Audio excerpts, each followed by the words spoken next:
The one, the only, John U. Bacon, the guy that actually broke the story that Jim Harbaugh was leaving the NFL to come to Michigan. We have him on here. How you doing, John? Johnny U. I'm doing shockingly well, my friends, and a shout out to Braylon for being a pal to my pals in Indianapolis. Those photos are on that guy's website for like a month. So. Hey, man, we had a really good time at Ruth Chris before the beatdown, man. It was a great time seeing John U. Bacon. He was the highlight. Like, I go sit down with Angelique, the Hammer, Jennifer Hammond, and all they cared about was John U. Bacon. So I sat in the back and relaxed, man. It's the guy right there. He's the best. Well, John, let me get right to it because, again, I think Jim Harbaugh is staying at Michigan, but I certainly don't want to poo-poo anything. There's three issues here I have. There's money. There's a willingness to maybe you have a fire that you want to succeed in the NFL, or C, you love Michigan, you don't want to move again. This is where you want the rest of your career to be in Ann Arbor. A, B, and C. There's not really a D, is there? Hey, stick around on Twitter, pal. There's a D, E, F, and G. I'm sure. Nice. What do you think's going to happen here? What do you think this is all about? Well, we're in the stage right now, which it's January, so I guess we have to do this every year, right? So, okay, here we are. We're in the stage. I always quote William Goldman. He's the guy who wrote Butch Cassidy and the Sundance Kid, All the President's Men, Princess Bride. His great line about Hollywood is, hey, kid, nobody knows anything. Right now, it's about where we are. So don't believe anything until it comes from Jim's mouth. It's all rumor and conjecture. We've been to this for 7 straight years, of course. So usually amounts to not much. That's probably the case here. But we don't know. Certainly, he's not signed a new contract yet, and I have to believe the old contract is basically null and void, which cut his pay in half from last year. When you see the Tucker money out there in Franklin and so on, you got to believe he's in line for more money there. So money could be an issue there. I'm sure Michigan will write that check. That's not going to stop Michigan. Number 2 issue could be, again, pure conjecture. NIL support, that kind of thing. When you see A&M out of nowhere pulling this amazing class, it's because they got an NIL program set up to handle this. So Michigan's going to compete at that level, and you saw the difference against Georgia. Man, Braylon, you tell me. Brian, you tell me, Maz, but I saw 25 stars out there for Georgia and 3 for Michigan, and that gets you that score. So 34-11. So that's where that one breaks down. I think Jim is very happy in Ann Arbor. I know his kids are. They live. They connect backyards to his parents, their kids' grandparents. So a lot of positives there. Sarah also did live in Las Vegas. If he's going to go anywhere, that might be it. But right now, it's pure guesswork. If I had to guess right now, Harbaugh remained at Michigan. I want to bring up the money, if I could, John, because obviously you see what Mel Tucker got, $95 million. You see what the guy from Oklahoma, Lincoln Riley, what Lincoln Riley got, what Brian Kelly's getting at LSU. I mean, that's all look. I mean, how much of this? And Jim Harbaugh can say it's not about money. He'll do this job for free, but. I don't know if that's necessarily true. And did he feel a little ego bruise when they knocked him down a peg in his salary last year? I've got no reports that he did, and never mentioned it to anybody that I know of. Now he did. He has yet to coach for free, it must be said. Although, $50,000 to go to San Diego at first. That's damn near free. And he gave away $2 million, which I've yet to do. So. Give him credit for that. But, look, I'm sure he expects another contract. All these coaches at this level, they all have egos. There's no exception there. I'm sure that's an aspect there. But Ward knows how to make them feel better. I'm sure of that. Ward Manuel, that is the AD. So I don't think he's leaving. I don't think he's bitter at this stage. I don't think he feels neglected. I think Michigan can make a lot of things right for him going forward. I bet my strong hunch is Ward is prepared to do that. But again, right now we're in unknown territory. Bruce Feldman is a serious journalist. I do not dismiss him. I know him reasonably well. I consider him a friend. He's always been an honest journalist. But what are we going on? He might be tempted. I might be tempted to go to Antarctica, but I'm not going. So. I think there's a couple things to touch on. One, yes, you're absolutely correct. You saw 20 versus 3, and Michigan had a chance to win. Michigan could have won that game, but everything has to be perfect. When you're playing with a team that's a little bit better than you, you got to be perfect, and you got to have a guy that's special at the helm. And that guy didn't play at the helm, and that was J.J. McCarthy. He didn't get a chance to play in that state. They should have literally played him probably the second quarter on. They didn't. They got their butts whooped. Moving on to Jim Harbaugh, like, he's a football guy. He played football. It's like Dan Campbell, and I heard this earlier, and it'd be true. Guys that play football love football. Like, they live, they eat, they breathe it. Yes, you make comments like, I mean, I play for free. Like, Dan Campbell would probably say the same thing. But at the end of the day, we know that not to be true, so let's not put a lot of stock in that. I believe that when he sits down in front of Ward, he can say, now, you know I love football. I was just BSing, like, so let's get this contract going. In terms of a bruised ego, last year, like, he did nothing on the major scale that he said he would. He didn't beat Ohio State. He didn't beat Michigan State consistently. He didn't win bowl games. He didn't get to the college football playoff, and he didn't win the Big Ten. So in terms of his ego being bruised, it was no reason to be bruised. You didn't do what they brought you here to do. I understand It takes 7 years. I understand the Dabo Swinney and blah, blah, blah. But you didn't do it. You had a chance to resign. If his ego was truly bruised, then he would have received that offer, and he just would have stepped away. He said he'll be good. Now, here's my question for you. Bray, some people say that he actually went in and said, hey, look, give me a lower base salary and give me some incentives. That's what I've been hearing all these years, and that might be wrong.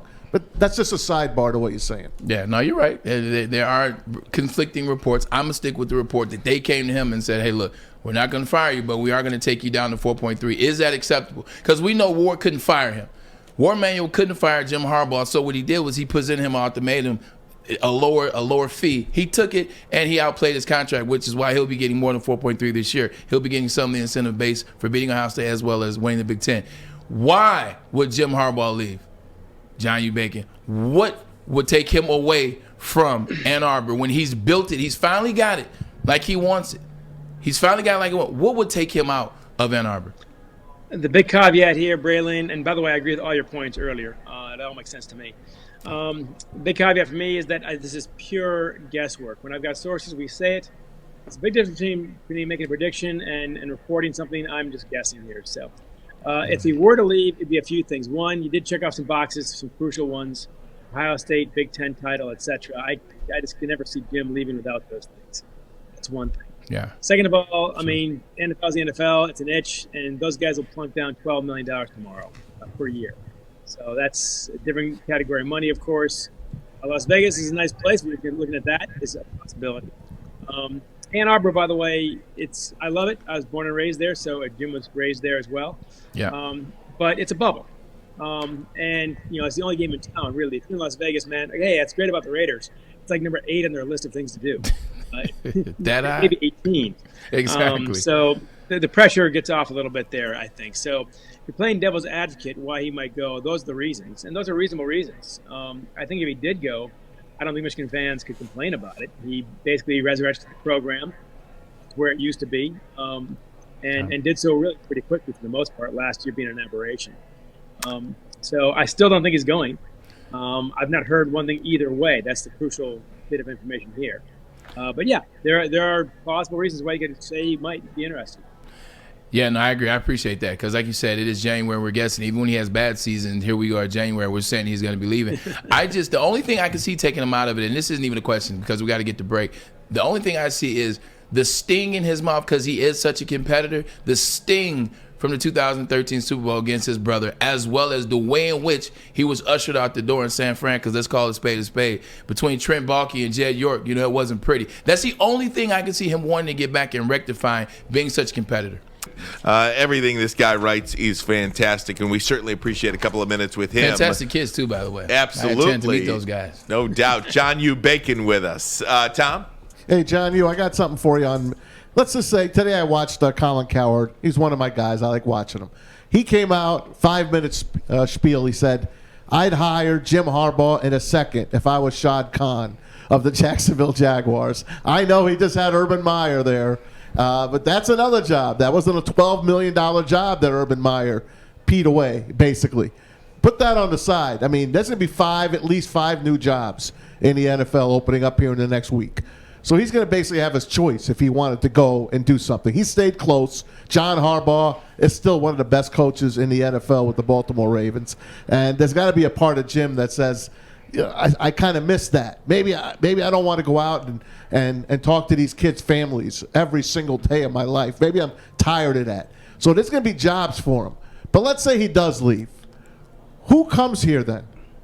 Who is the next guy for Michigan then? Wow. Well, a few things. First of all, to tag team on Braylon's earlier comment, NFL ownership yet ended poorly for Jim in San Francisco based on York and Bulky, an odd, to say the least, ownership pair there, ownership of the team, of course. Yeah.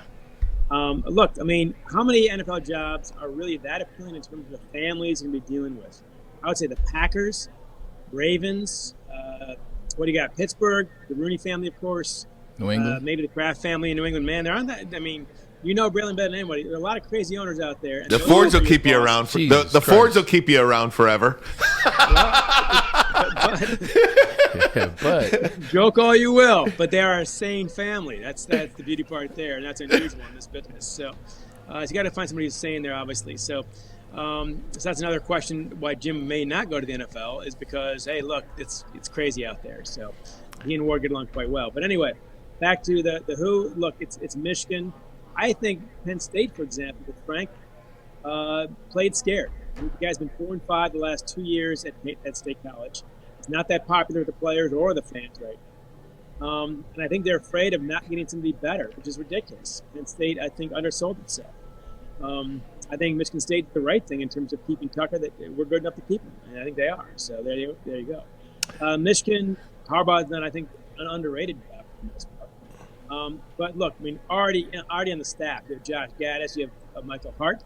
I think is going to be a head coach someday somewhere. He's a very impressive young man, as Braylon knows, and you guys all know too. Look, the last time the job came up, I knew of 2 or 3 NFL head coaches, NFL head coaches who are willing to leave their NFL teams to come to Michigan. So that's saying something right there. So there'll not be any shortage of folks that Ward can come to fill that position. John, let me just throw this out there real quick. Couldn't it be something like the similar situation where it's Brian Kelly kind of floated the idea out there. He kind of leaked the idea about LSU, about Oklahoma, because he really was trying to get Notre Dame to put up some cash because he actually may have not wanted to go anywhere. And we know that to be a fact now. Could it be a similar situation with Harbaugh where it's like, hey, let's leak this out here, let's get this out here so that we can start the bidding war? Because everybody said beforehand, like, well, we know he's going to get paid because of the season. Well, now the season's over. It didn't end so well. Now it's like, well, if he doesn't say nothing, we aren't saying anything. Could it be a situation where he's just dropping some pebbles in the water to make some noise so he can have the conversation? That's entirely possible. I'd be more likely to go in that direction if Jim had a normal agent, which he does not. He's got a friend who's an attorney who handles his deals for him. Because agents are always leaking this stuff, as you know. That's their main job, to leak to the media. So Jim has not got that usual path, but it can't feel bad to be wanted this bad. And you guys point out, you got 5 jobs opening in a week, obviously. So that also increases his leverage. Money, I've never seen Jim that motivated by. No, but not at all. This is a guy that wears the same outfit every day. Yeah. Well, you know damn well he's not spending on khakis. He gets those on the cheap. So Exactly. By the way, Braylon and Stan Edwards are 2 of the dappier dressers. Without question. You guys are too kind, man. There you go. Natalie So, Clapp. I'm going to have to deflate this head after this episode. Hey, John, I got something for you. Is Michigan a top? That's what you're doing over there with that sweatshirt. It all works for you, pal. Hey, is Michigan a top 15 job in the NCAA? Top 15. Top 10. You're going with top 10. Because I got people in my ear that would argue with me till the day is long that Michigan isn't a destination anymore. You can't win at Michigan. I keep hearing that. It's the SEC. It's Alabama. It's LSU. It's Auburn. It's Clemson. It's those teams. And now it's Georgia. And then it's everybody else. There's only been one Big Ten winner. How long ago? 2014 Ohio State. You can't, how do you compete? Right. In other words, is it really a top 10 job? You know what? I'll back off on that. I think it's a top 10 job. Nonetheless, your point is well taken, and that is for a lot of coaches, it would not be. And I recall Jim Delaney, the old commissioner of the Big Ten, talked about this, that a lot of coaches from the SEC want to come to the Big Ten until they realize that actually they do plan on following the rules, and that's not very clear. So you cannot do. You just can't. You can't do it Michigan State, Penn State, and so on. You can't do what they do in the SEC. It's a Wild West down there. No one seems to care. They don't call each other in. Now, though, with the NIL, maybe the floor gets level. That's entirely possible. But you're right. For a lot of guys, it would not be. And look, Michigan. I mean, it's corny as it sounds. I still get a lot of crap for this because I've seen it up close. They take the academics seriously. Braylon lives this. You know, if you miss class, man, you hear about it by noon. Yeah, I was on academic probation, man, after my first semester. Like, literally, academic probation. Lloyd didn't want to hear it. They didn't play that. I got punished. I was walking those stadium steps, in the winter until that second. And that's why I stayed on the dean's list legitimately the rest of college, because I had to fear God scared until me by one, my mother who's watching, hey, Mom, and then Lloyd Carr. He wasn't going for that playing around and, trying to do dumb stuff and not going to class and bombing on tests. Like, he's like, football is secondary. Academics is first. That's how Michigan is to this day. It is. And by the way, that's a phrase, two phrases you'll never hear is that last one, and the phrase academic probation. I've not heard that in the SEC. It doesn't exist. It doesn't exist. Does not exist. John, I wanted to hit you with a couple other sports stories that are happening. One in which you tweeted about. And look, we could talk about Jim Harbaugh till we're blue in the face. I don't believe he's leaving Michigan. I think he's going to get a contract, and we'll leave it at that. And maybe we could talk to you about that when that actually happens. You've reached the end of the video. You know what you should do? Press like. You know you like the content that we have here at Woodward Sports Network. I'm Braylon Edwards from the bottom line. Subscribe to us right now.